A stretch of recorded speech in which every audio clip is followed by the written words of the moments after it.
Visakha MP seat BJP కోరుతుంది. ఈ విషయంలో గట్టిగా పట్టుబడుతోంది. టీడీపీ మాత్రం ససేమిరా అంటుందని టాక్.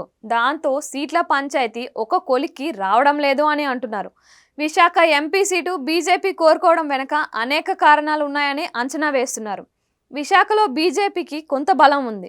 2014లో ఇదే ఎంపీ సీటుని ఆ పార్టీ గెలుచుకుంది. దాంతో పాటుగా విశాఖ నార్త్ అసెంబ్లీ సీటుని గెలుచుకుంది. గతంలో విశాఖ 1 స్థానం నుంచి కూడా బీజేపీ గెలిచింది. ఇక పాత రోజులకు వెళ్తే విశాఖ కార్పొరేషన్ తొలి మేయర్ కూడా బీజేపీ వారే. దాంతో దశాబ్దాలుగా విశాఖలో తమకు కొంత బలం ఉందని, అందుకే ఎంపీ సీటు ఇవ్వాల్సిందే అని బీజేపీ పెద్దలు వాదిస్తున్నారు.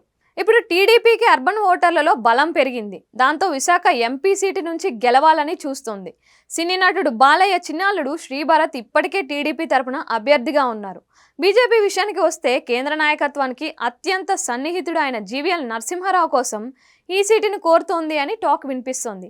ఆయన 13 ఏళ్లుగా విశాఖలోనే నివాసం ఉంటూ పార్టీ తరపున అనేక కార్యక్రమాలను నిర్వహించారు.